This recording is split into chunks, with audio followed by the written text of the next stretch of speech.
In the history of the heavyweight division, there are kings, there are brawlers, and then there is the glitch. The man who did what Mike Tyson, George Foreman, and Lennox Lewis never could.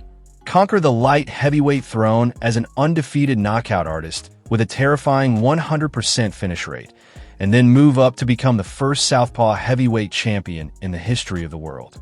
He wasn't just a fighter. He was a mathematical error in the boxing system.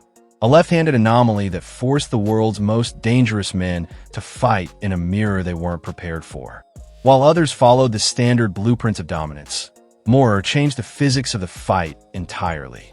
But what happens when the man who broke boxing's ultimate glass ceiling simply walks away from the noise? Welcome to the 2026 world of Michael Lee Moorer. At 58 years old, the man they call Double M isn't chasing cameras, signing autographs at cheap conventions, or begging for Legends exhibition fights to pay off old debts.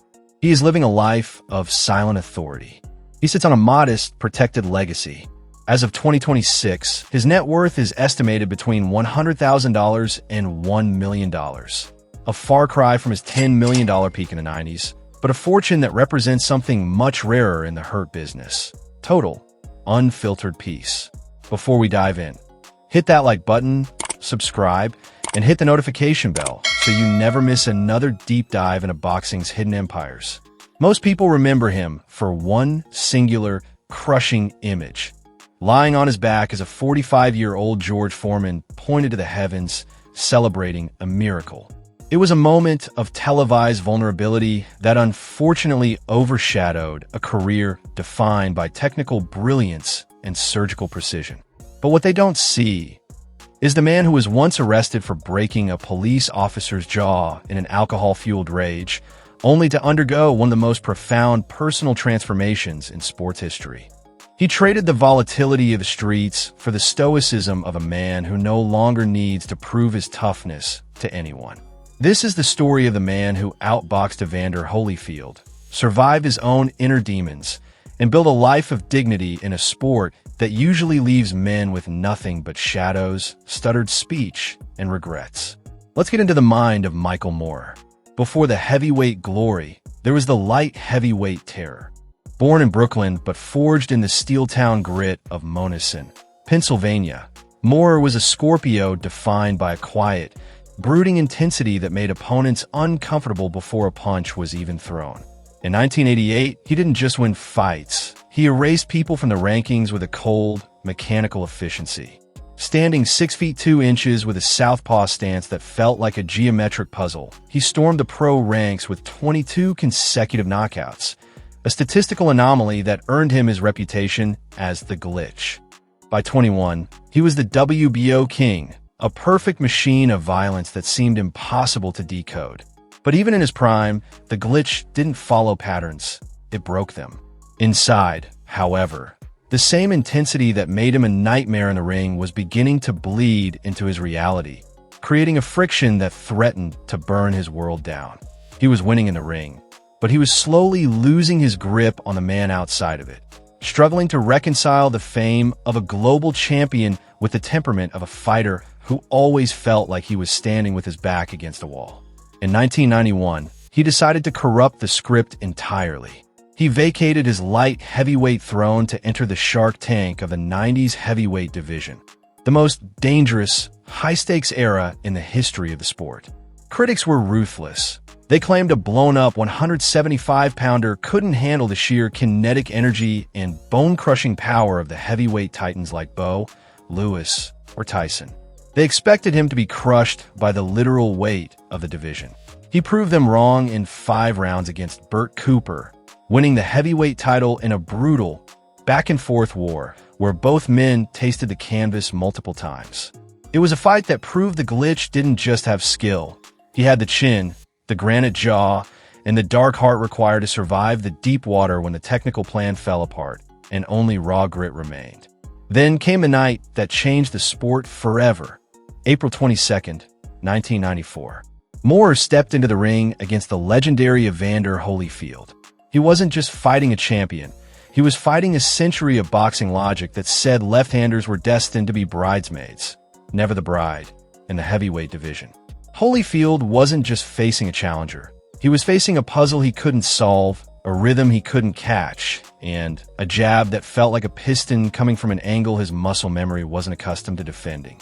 Moore outboxed the real deal over 12 grueling rounds, joining an elite, near-impossible pantheon of legends like Roy Jones Jr. and Michael Spinks, who successfully bridged the gap from light heavyweight to the ultimate throne. But as the multi-million-dollar purses piled up and the belts crowded his trophy case, the inner battle intensified. At his peak, he had everything a man could want: the money, the fame, the power, except control over his own spirit. The 1991 assault on a police officer was more than just a legal problem. It was a flashing red light for a man at war with his own shadow. He was a king on the outside, but a prisoner of his own temperament on the inside, walking the thin line between legendary greatness and a total personal breakdown that could have ended in a prison cell or a morgue. Then came the Foreman fight, the moment that defines his career for the casual fan, but shouldn't. For 9 rounds, Michael Moore was painting a masterpiece of pugilism: sharp jabs, controlled footwork, and complete tactical dominance over the aging George Foreman. He was dismantling a legend piece by piece, proving that age was no match for the Glitch's precision. But in Moore's corner, legendary trainer Teddy Atlas issued a chilling, prophetic warning: "You're standing right in front of him."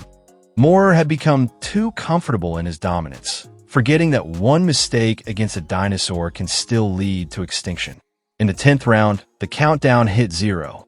A short, deceptively heavy right hand from Foreman landed, and the knockout herd round the world stripped Moore of his undefeated streak and his titles in an instant. Most men would have let those 10 seconds define their entire existence, retreating into bitterness and living in a permanent state of what if. But the Glitch was resilient. He refused to be a mere footnote in Foreman's miracle.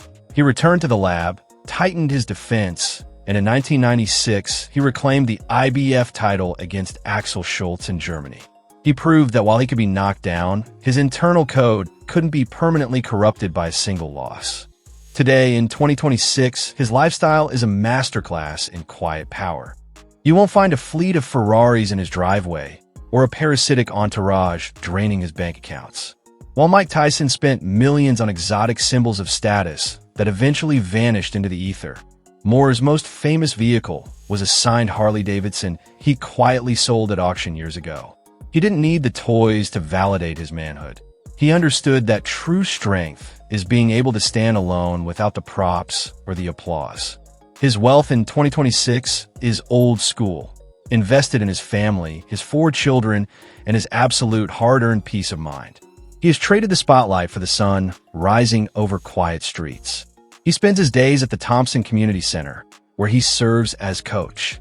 He isn't there as a celebrity relic looking for a paycheck. He's there as a genuine mentor, a survivor of the storm who actually made it to the other side.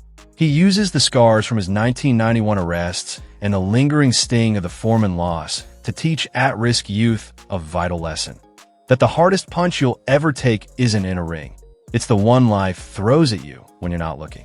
He teaches them that discipline is the only shield against the chaos of the world, and that true victory is found in the character you build when no one is watching.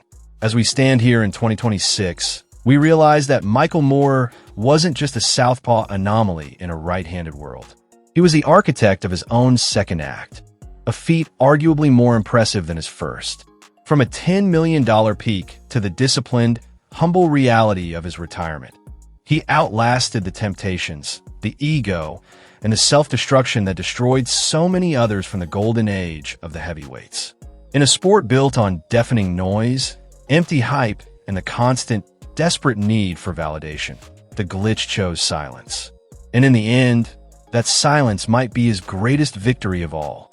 He proved that a southpaw can win the world, but more importantly, he proved that a man can find true, lasting wealth in the quiet life he builds long after the cheering stops, the crowds disperse, and the arena lights go dark.